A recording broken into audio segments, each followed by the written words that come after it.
Hey, Alexia, how are you? What's happening? Hi, Foster. I'm fine. I'm fine. We are in Myrtle Beach. Yes. Yes. So, you want to try that one more time? Where are we? Myrtle Beach. Okay. For some reason, Alexia always has problems with this beach. It's just Beach. in your head. Beach should be the easy sound for you. Yes, It's just that's true. beach. Myrtle Beach. Yeah. And technically, I would say this is a flap T. So we have 3 different T sounds in English. And I'm normally not saying Myrtle Beach. I say Myrtle Beach. Yes, I tried to do that today with my French teacher, and he understood Murder Beach. Yeah, there's some crime here as well. Anyway, Alexia, today we are talking about something completely different. We are going to talk about a book and productive habits. Nice.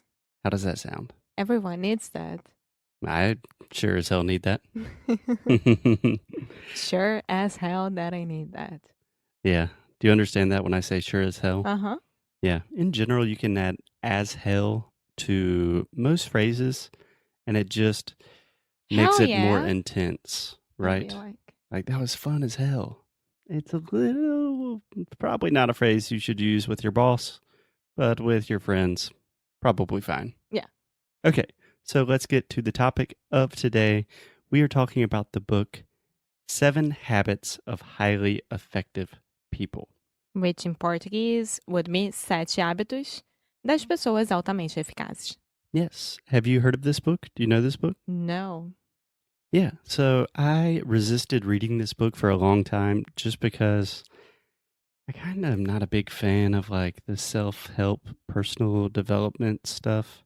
Even though I read a lot of it, normally I want it to be a little bit more like mindful or something. And this just sounds very in your face, like 7 habits to make you a better executive or something. But it's actually a pretty old book. It was released in 1989. The year that were born. Yes, the year of our birth, by a guy named Stephen Covey or Stephen Covey. I'm not sure how you pronounce his name, but it has become an international bestseller, millions and millions of copies, translated into 30, 40 languages. So a very important book. Cool. So today, Alexia, I just wanted to give you a summary of my notes on the book and talk about the 7 habits and how they relate to our lives and hopefully to learning English at the same time. Nice. Does that sound good? Yes.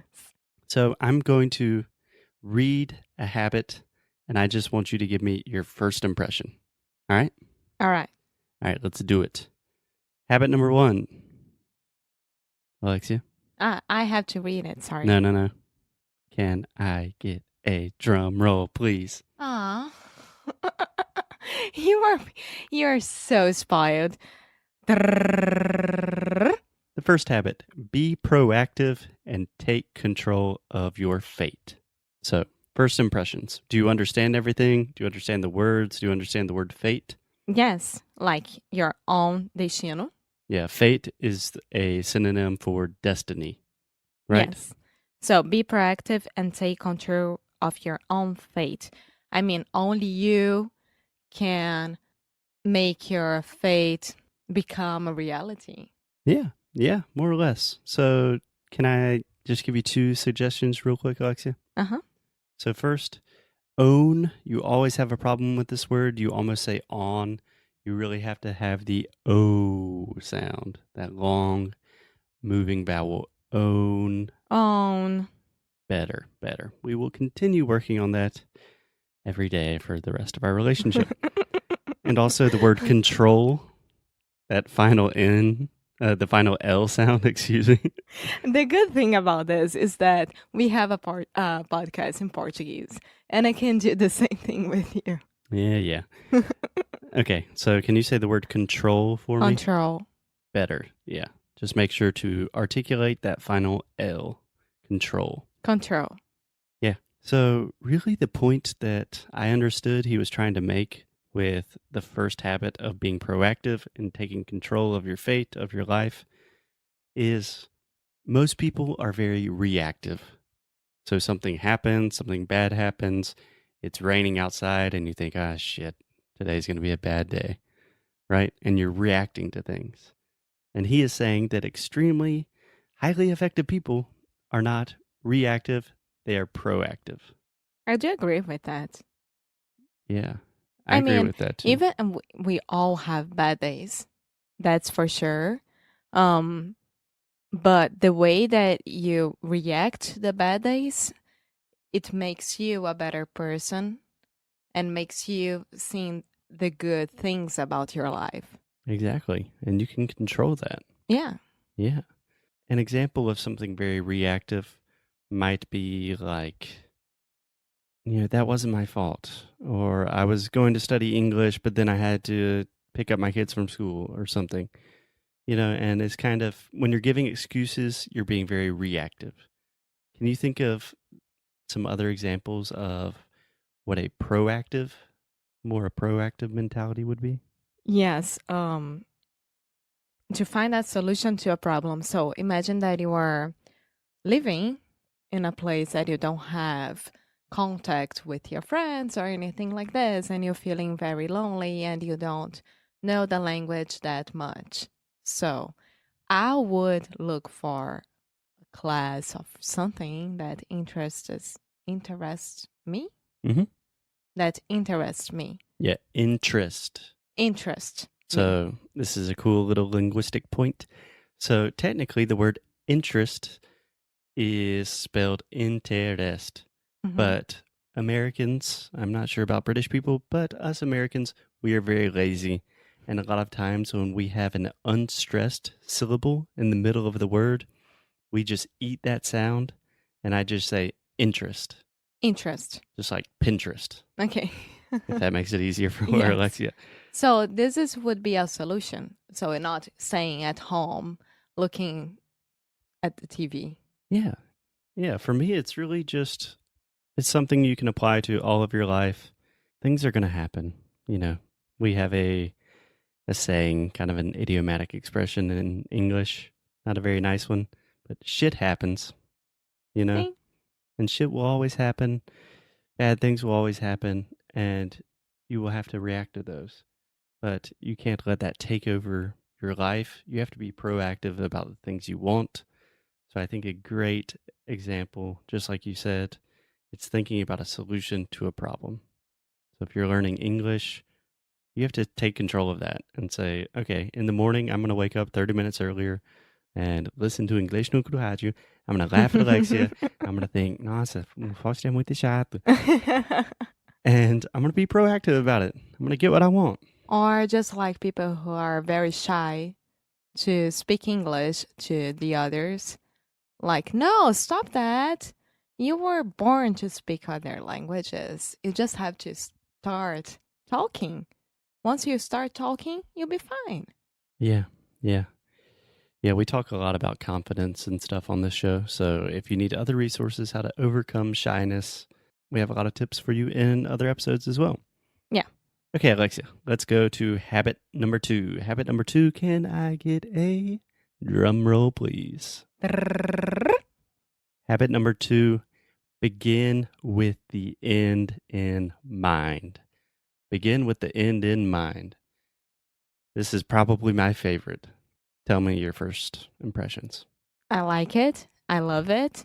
I want some more of it. I like it. I love it. I want some more of it. It's the way I work and I live my life most of the days. So. Oh, yeah? Yeah. Man, you must be a highly effective person. I'm not, but I'm trying. I agree with this, but I never do it. No, I have some objectives. Objectives. I would say goals. Like, for instance, today, I have to finish the blog post. So I know that I have to finish the blog post and I will work with this the whole day to get this done. Yeah. More or less like this. Yeah. So he explained this in a very interesting way in the book, that any decision you make in life, anything you do in life, really has two parts. First, it has the part where you have the idea that you want to do that, and then it has the execution that you actually do that. So if you just start doing something and you don't know why you're doing it and you don't know how you're doing it, it's probably not going to work out that well. No, it doesn't make sense at all. You should do only things that you know how to do it. Yeah. Like not you're gonna learn how to do it, but things that you know that there is a propósito. How do I say that? There's a purpose. Yeah. Yeah. And it's not necessarily that you need to know how to do it. You need to know why you want to do it. And yeah, just what your motivations are. Yeah, just like I am learning English because Yeah. Can you answer that question for me? yes, because I want to communicate perfectly with your family, with you, with your friends, with your country. So Excellent. this is my main reason. Excellent. So he said something extremely interesting in the book that the more precise, the more clearly that you can visualize and have an image in your head of what the end goal of what your primary objective is, the more likely, the better the probability of you achieving that goal actually is. So I always recommend to my students, like imagine what you want to do with your English and think of the most precise situation possible. Like in a bar with 5 other Americans and you want to communicate perfectly with them. That's it. It's a very precise Yeah, thing. it totally depends on the person. Yeah. But for example, I teach a lot of medical students and doctors. I know that a lot of them, they want to be in a hospital in the US. They want to be in the emergency room, and language is not an issue at all. No one is judging them because they're English. They're speaking with confidence. They can visualize that perfectly. And when they have that visualization, when they have that image in their head, that really gives them a lot of motivation, and it's easier to achieve it when you have that precision. Nice. Does that make sense? Yes. So I think we should do one more habit, Yes. and then we'll keep the other ones for tomorrow. So habit number 3. Habit number 3, put first things first. Yeah, to priorizar. Yeah. Do you know that word in English? Prioritize. Yeah. Prioritize. It's so hard to prioritize. Yeah. That's one of those words with a lot of R's that you can kind of don't really have to pronounce all the R's. You don't have to say prioritize. Prioritize. You can say prioritize. Prioritize. Yeah. Or you can just say, think about what is most important. Yeah. Yes.